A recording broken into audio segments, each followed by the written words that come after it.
사도들이 백성에게 말할 때에 제사장들과 성전 맡은 자와 사두개인들이 이르러 예수 안에 죽은 자의 부활이 있다고 백성을 가르치고 전함을 싫어하여 그들을 잡음에 날이 이미 저물었으므로 이튿날까지 가두었으나 말씀을 들은 사람 중에 믿는 자가 많으니 남자의 수가 약 5천이나 되었더라.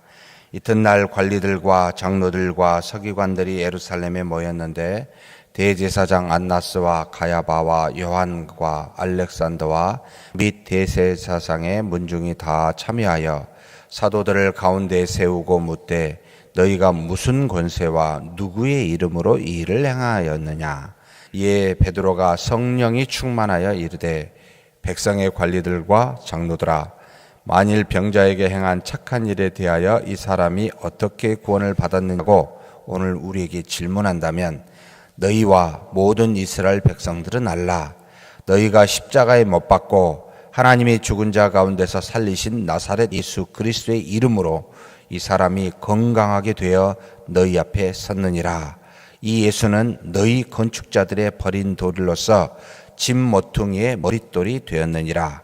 다른 이로서는 구원을 받을 수 없나니 차나 사람 중에 구원을 받을 만한 다른 이름을 우리에게 주신 일이 없음이라 하였더라.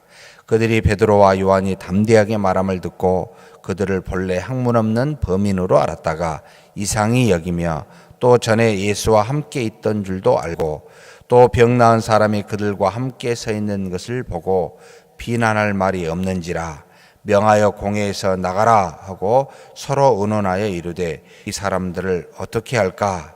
그들로 말미암아 유명한 표적이 나타난 것이 예루살렘에 사는 모든 사람에게 알려졌으니 우리도 부인할 수 없느니라.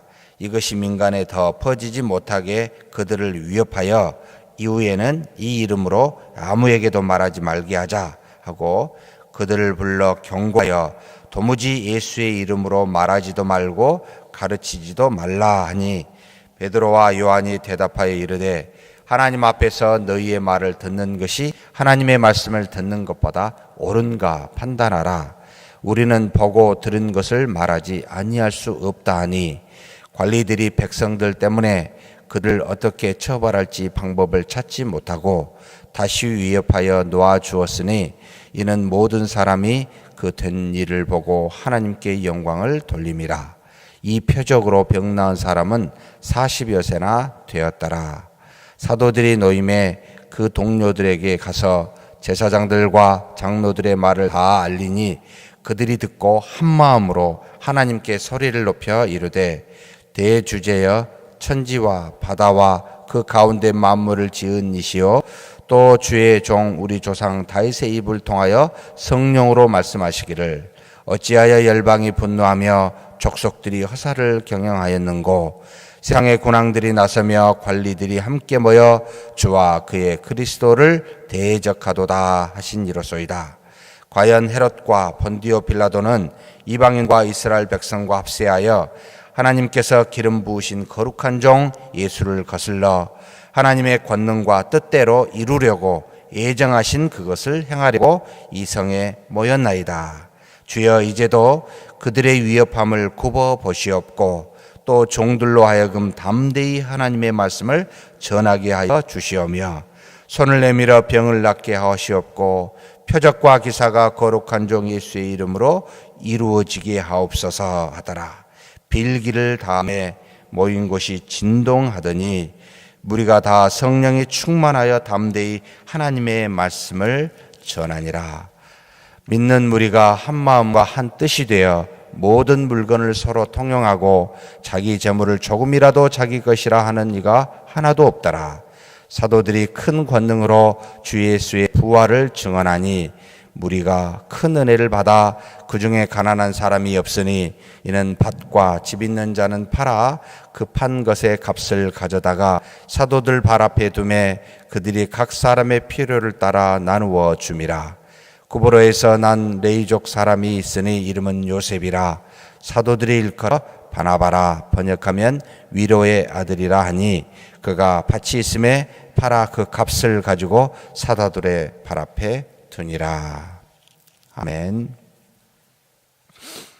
예수님께서 승천하시고 난 다음에 몇 날이 못 되어 보혜사를 아버지께서 약속하신 보혜사를 받으리라. 7일 뒤에 오순절날 그들이 모여 간절히 하나님 앞에서 그 뜻을 묻고 기다리고 있을 때에 바로 성령이 임하여 120명이라는 그 사람들 제자들 앞에 역사하여 성령의 충만함을 받고 드디어 베드로가 나아가 담대히 성령의 말씀하시게 하심에 따라 첫 번째 설교를 하게 됩니다. 엄청난 능력의 말씀이었습니다. 3,000명이나 세례를 받게 됩니다. 그뿐만이 아니라 그들이 성전에 모여 기도하기를 힘쓸 때에 바로 베드로와 요한이 성전 미문에서 그와 같이 안진뱅이를 낫게 하는 일들이 있었습니다. 1년에 성령이 역사하여 이루어가는 지금 과정을 쭉 사도행전은 기록하고 있습니다. 임하여 충만케 하고 복음을 전하게 하고 전한 그들을 통하여 하나님의 이적이 나타나고 이적이 나타나자 무슨 일이 일어납니까? 많은 사람들이 모여들었습니다. 이것을 보기 좋지 않게 생각한 사람들이 또한 모여서 이 제자들을 이제 대적하게 됩니다. 바로 4장은 이 대적하는 모습이 이제 나타나게 됩니다. 무슨 뜻입니까? 주의 일을 하게 되면 반드시 누가 나타난다? 원수들이 나타납니다.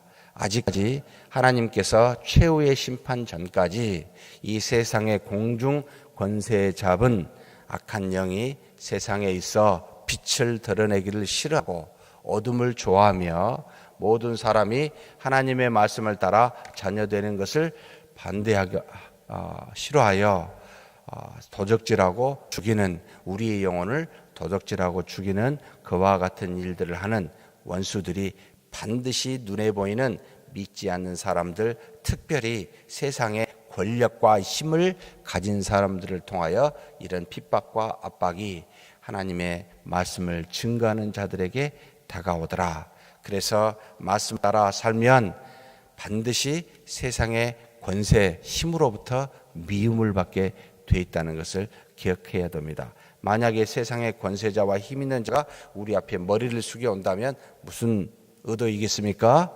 그 말씀에 하나님의 능력에 그 권세에 참으로 진리에 머리를 숙이는 것이 아니라 이득을 위하여 머리를 숙인 것을 아셔야 됩니다. 어찌되었든 그와 같은 일들이 일어나게 됩니다.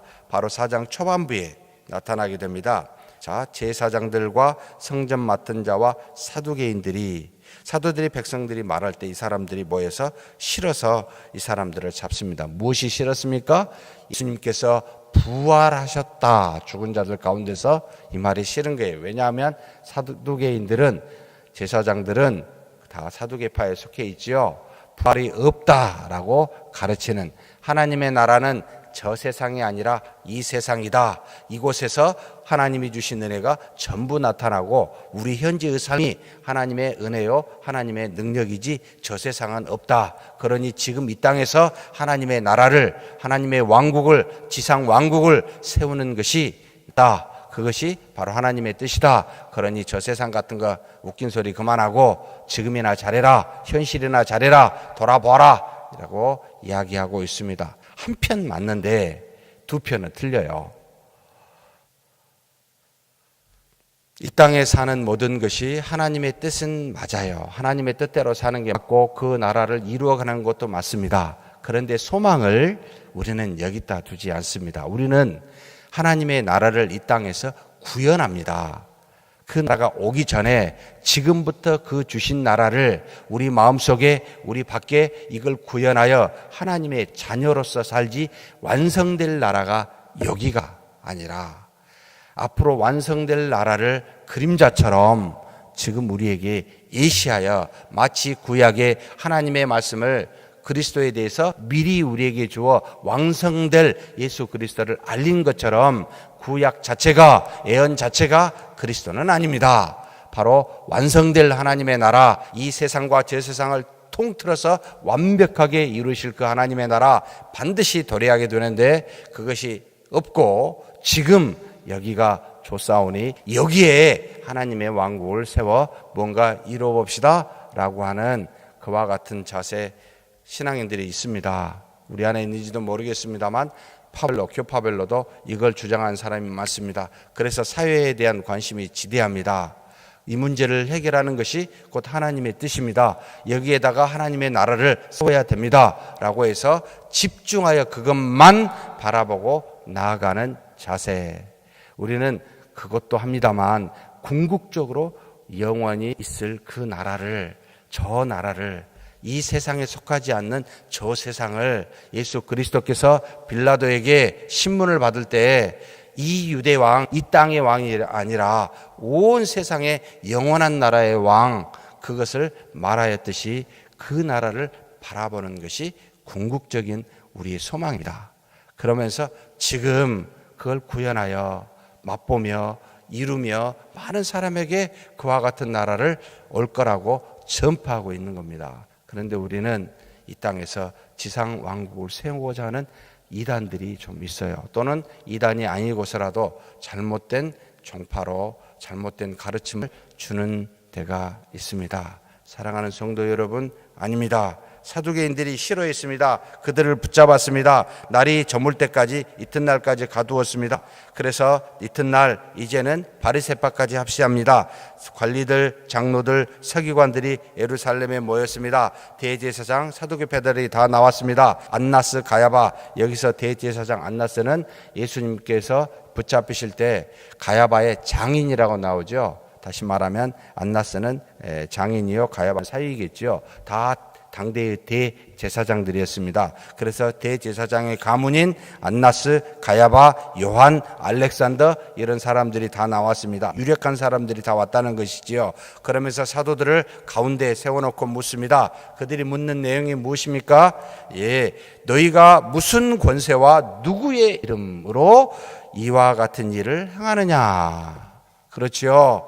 당시에 행하고 가르치는 사람은 자기들이었습니다. 서기관들이었고 대제사장들이었습니다. 그런데 너희는 도대체 누구냐?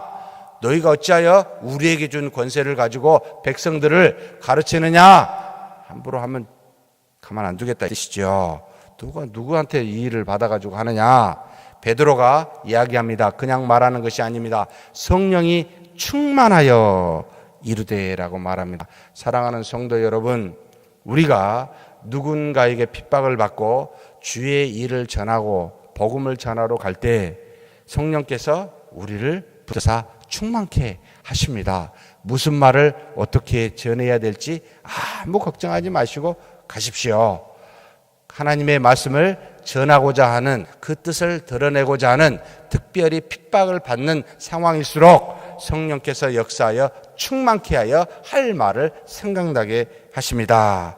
충만하여 이르되 베드로의 세 번째 설교가 드디어 또 나타납니다. 만일 병자에게 행한 착한 일에 대하여 네 사람이 어떻게 구원을 받았느냐고 오늘 우리에게 질문한다면 너희와 모든 이스라엘 백성은 알라. 너희가 십자가에 못 박고 하나님이 죽은 자 가운데서 살리신 나사렛 예수 그리스도의 이름으로 이 사람이 건강하게 되어 너희 앞에 섰느니라. 주 예수 그리스도의 죽으심과 부활하심을 증거하고 이 예수께서 바로 이 안진뱅이를 살렸다. 내가 아니다. 우리가 아니다. 인간이 아니다. 라고 지금 증거하고 있습니다. 그러면서 시편의 118편에 있는 말씀을 인용합니다. 예수는 너희 건축자들의 버린 돌로서 집 모퉁이의 머릿돌이 되었느니라. 이 땅에서 쓸모없다고 바리새인들이 서기관들이 버려버렸지만 그러나 하나님께서 그를 세워 집 모퉁이 돌 하나님 나라의 반석이 되게 하신 것이 아니냐라고 그들의 잘못을 지적합니다. 그러면서 그 유명한 말씀을 하시죠. 다른 이로서는 구원을 얻을 수 없나니 천하 사람 중에 구원을 얻을 만한 다른 이름을 우리 하나님이 우리에게 보내신 일이 없습니다. 곧 이 그리스도 예수는 그리스도입니다 라고 말하는 내용이죠. 하나님이 유일하게 보낸 하나님의 아들입니다. 이와 같은 이는 세상에 전에나 과거에나 앞으로나 없습니다 라고 말하며 이 이름으로 이와 같은 병자가 낫게 되더라. 사랑하는 성도 여러분, 교회는 주 예수 그리스도의 이름만 증거돼야 됩니다. 제발 플러스 알파를 하지 맙시다. 예수 그리스도도 전하고 나도 조금 전하고 이런 일이 없었으면 좋겠습니다. 내 생각도 조금 나타내고 많이 나타내면 부끄러우니까 드러나니까 예수님도 전하고 나도 살짝 끼어서 전하고 이런 일이 정말 비일비재합니다. 정말 비유가 상합니다. 저는 이게 보여요. 저한테는요. 모르겠어요. 왜 보이는지. 그리스도만 증거돼야 됩니다. 그리스도의 이름으로만 병자가 낫습니다. 어찌하여 우리가 주인의 자리에, 심판의 자리에, 능력의 자리에 살짝 한 자리 하려고 끼어들어가는지 모르겠습니다. 그러지 마십시다. 어찌하든지 하나님은 하나님이시요 나는 납니다.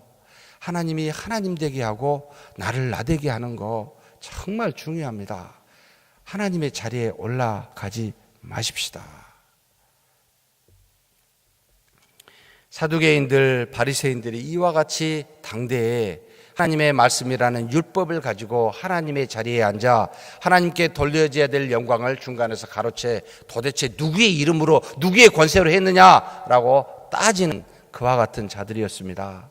이 성령의 충만함을 받은 베드로는 뭘 증거합니까? 주 예수 그리스도의 이름으로만 이게 나타난다라고 증거하고 있습니다. 그러니 우리 자신을 죽입시다. 나타내지 마십시다. 여러분, 한국의 성자라고 말하는 이 아무개라는 분이 있습니다. 이분이 평생 동안 하나님 앞에서 두 끼를 세 끼 먹는 것도 부끄럽다고 평생 두 끼 먹는 사람이요. 절대 병이 나도 기도해서 낫겠다고 평생의 병이 나더라도 감기가 걸리더라도 약을 안 먹는 사람입니다. 어찌 보면 좀 어리석게 보이고 그 다음에 평생 동안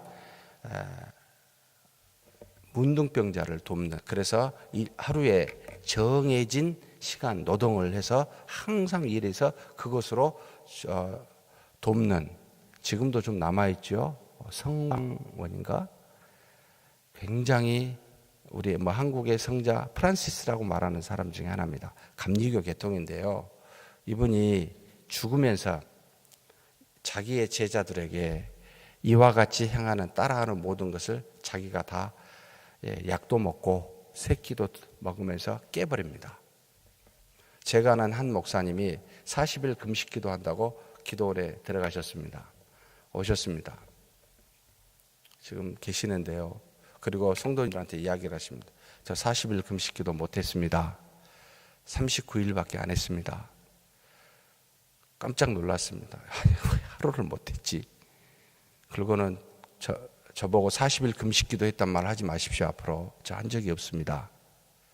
왜요? 할 수 있었음에도 불구하고 40일 금식 기도 했다는 말을 성도들로부터 듣기 싫어서, 자고하고 싶지 않아서.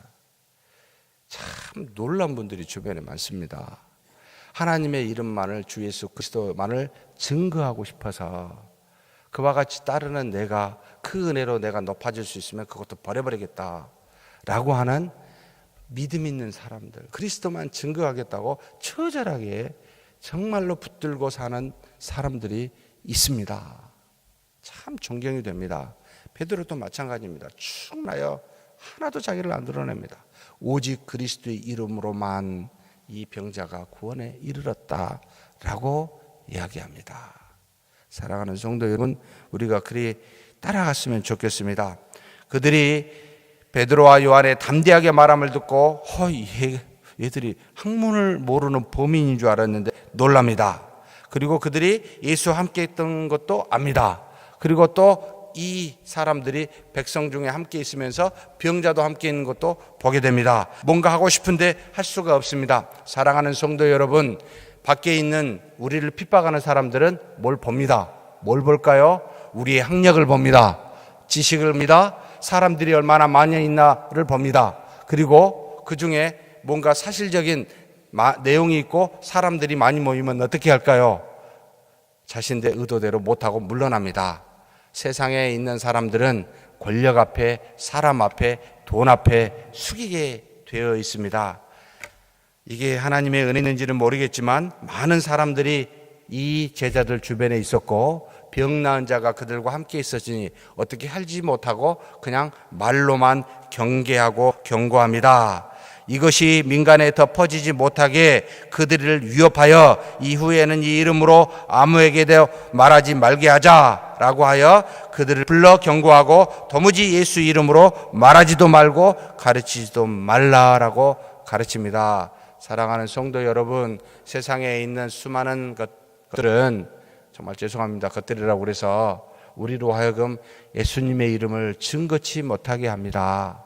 그냥 자기들과 같이 살라고 이야기합니다. 어찌하여 그렇게 사느냐, 우리하고 똑같이 살아라 라고 그들의 삶의 방식인 자본주의 입장에 따라 살도록 우리를 날마다 그렇게 요구하고 암묵적으로 경고하고 위협하고 있습니다. 우리는 그런 속에서 지금 살고 있습니다. 알아셔야 됩니다. 사랑하는 성도 여러분, 베드로와 요한이 뭐라고 이야기합니까? 정말로 위대한 말씀을 또 합니다. 내가 하나님 앞에서 너희의 말을 듣는 것이 하나님의 말씀을 듣는 것보다 옳은가 판단하라 라고 이야기합니다. 누구의 말을 듣는 것이 맞습니까?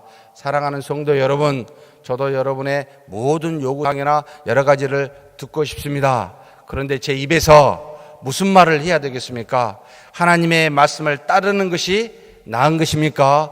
여러분의 말을 따르는 것이 나은 것입니까? 라고 제가 마음속에 생각하며 듣습니다. 제 입술에 여러분의 뜻을 따라 오기를 여러분 기대하지 마십시오. 전 그렇게 부르심을 받지 않았습니다. 하나님의 뜻이라면 이거라고 말해야만 합니다. 여러분이 듣기 싫어도, 여러분이 거부한다 할지라도 하나님의 뜻이라면 저는 이렇게 말할 수밖에 없습니다 라는 게 제 입장입니다. 하나님의 말씀으로 하나님의 부르심을 받은 제 자신이 이 땅에서 할 유일한 일은 하나님의 뜻을 있는 그대로 전하는 것이지 여러분의 마음을 기쁘게 해주는 것이 제 역할이 아닙니다. 그것이 곧 하나님의 말씀으로 여러분의 마음이 기뻐한다면 전 그렇게 말할 겁니다. 그러나 하나님의 말씀이 여러분의 마음을 상하게 하더라도 저는 그렇게밖에 말할 수가 없습니다. 그러니 사랑하는 성도 여러분, 하나님의 말씀에 하나님으로 기쁘시게 하는 그분의 뜻에 따라 사는 저와 여러분이 되었으면 좋겠습니다. 지금 당장 내 귀에 쓰고 내 생활에 받아들일 만한 어려운 그런 것이라 할지라도 그게 하나님의 말씀이라면 그 말씀에 순종하는 저와 여러분이 되었으면 좋겠습니다. 단지 여러분 저를 경계해 주십시오. 하나님의 말씀이 아닌 것을 증거하고 사람의 관계에 따라 여러 사람의 뜻에 따라 말한다면 저를 경계하고 저를 나무라셔야 됩니다. 그러나 많은 사람이 여러분 생각이 있다 할지라도 이것이 하나님의 뜻이라면 소수가 믿고 따른다 할지라도 그것을 전한다면 여러분 저를 격려해 주셔야 돼요. 우리는 하나님의 말씀을 듣는 것이지 사람의 말을 듣는 것이 아니지 않습니까? 교회는 여러 사람이 모였지만 전체의 말을 듣는 것이 아니라 한 사람이 말한다 할지라도 그게 하나님의 말씀이라면 그것을 듣고 그것이 세워져야 되는 것이 곧 교회입니다. 우리 교회는 하나님의 말씀으로 통치되어지지 우리 교인들의 수로 통치되거나 장로에 의해서 목사에 의해서 통치되는 것이 절대 아니기에 교회의 머리는 누구다? 주 예수 그리스도다. 그러면 뭐다? 그 주 예수 그리스도께서 말씀하신 대로 통치되어지고 다스려진다라는 겁니다. 그러니 여러분의 마음에 답답하고 어쩌면 여러분의 마음에 들지 않을지도 모르겠습니다. 과거의 전통이 했는데 듣는 소리입니다. 하나님의 말씀을 전하면 반대가 딱 두 가지로 나타납니다. 대답이 우리는 전에 이렇게 안 했는데요. 아, 그러면 전에 그게 맞습니까? 두 번째 뭐라고 이야기하는지 아십니까? 우리 교회에서는 아니에요. 절차와 과정이 틀렸습니다. 절차와 과정과 전통이 하나님의 말씀보다 위에 있습니다. 이 경험을 참 서울에서 많이 했습니다. 여러분 반대를 하고 싶으죠. 내가 소외됐거나 내 뜻이 안 맞으면 하나님의 말씀 앞에 여러분 부딪혀서 한번 무너져 보셔야 됩니다. 그 안에 얼마나 큰 기쁨이, 그 아픔 속에 얼마나 큰 은혜가 있는지를 아셨으면 좋겠습니다. 다 버려버리고 싶습니다. 전부 버려버렸으면 좋겠습니다. 내 가지고 있는 생각을 전부 다 버리고 어떻게 말씀으로만 채우고 말씀으로만 살 수 있을까? 이것이 우리의 고민이 되어야 되지 않겠습니까? 우리 과거에 이러이러 했다고 앞으로도 이리 하자고요? 그렇게 말씀하지 마시고 하나님의 말씀이 이러하니 이렇게 가는 게 바르지 않습니까? 라고 하는 것이 옳아요. 하나님의 말씀에 주어 생각하셨으면 좋겠습니다. 이것이 곧 베드로와 요한의 대답입니다. 우리는 보고 들은 것을 말하지 아니할 수 없다. 그렇게 이야기합니다. 관리들이 백성들 때문에 그를 어떻게 처벌할지 몰라 그냥 보내게 되지요. 그리고 난 다음에 이 소식을 들은 신자들의 반응입니다. 정말 놀랍습니다. 23절부터 쭉 뒤에 나타나게 되는데 그들이 뭐라고 말합니까? 한 마음으로 큰 소리로 하나님 앞에 소리를 높여서 기도합니다. 통성기도 여기서 드디어 나타납니다. 통성기도 하셔야 돼요. 한 마음으로. 그런데 말씀의 뜻을 따라 시편 2편을 가지고 이야기합니다. 원수들이 드러남을 이야기합니다. 그러면서 무엇을 이야기합니까? 29절부터 30절까지 굉장히 중요한 것을 표현하고 있습니다. 주여 이제도 그들의 위협함을 굽어 보시옵고 핍박이 있다 할지라도 하나님께 구합니다. 첫 번째로 주님 그들을 굽어 보시옵소서. 그들을 지금 직시하여 우리의 환난과 핍박을 보시옵소서. 또 종들로 하여금 담대히 하나님의 말씀을 전하게 하여 주옵시오며 여러분 그 핍박이 있음에도 불구하고 우리로 하여금 담대히 주눅지 말고 복음을 증거하게 해달라, 말씀을 전하게 해달라라고 말합니다. 또 세 번째로 뭘 말합니까? 손을 내밀어 병을 낫게 하시옵고. 그렇습니다. 우리에게 연약하고 필요한 사람들 할 수만 있다면 권능과 능력을 주사 병을 낫게 해주십시오 라고 기도합니다. 표적과 기사가 거룩한 종 예수의 이름으로 이루어지게 해달라라고 간절히 기도합니다. 빌기를 다하니 무슨 현상이 일어납니까? 진동하여 무리가 다 성령이 충만하여 담대히 하나님의 말씀을 전하니라. 이와 같은 우리 교회가 되기를 주의 이름으로 축복합니다. 하나님 아버지 감사합니다. 하나님께서 성령을 보내사 충만케 하여 주시고 충만함으로 성전 미문에 앉은 병자를 낫게 하사 그로 말미암아 복음을 전하는데 원수들이 앞에 있음을 우리가 보게 됩니다.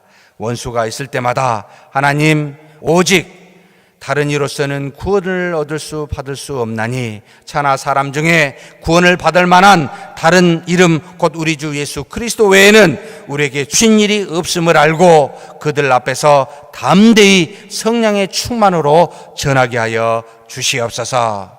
정말로 우리가 하나님 앞에 이야기할 때 정말로 하나님의 말씀을 듣는 것이 너희 말을 듣는 것보다 더 낫다라고 고백할 수 있는 우리가 되게 하여 주시옵소서.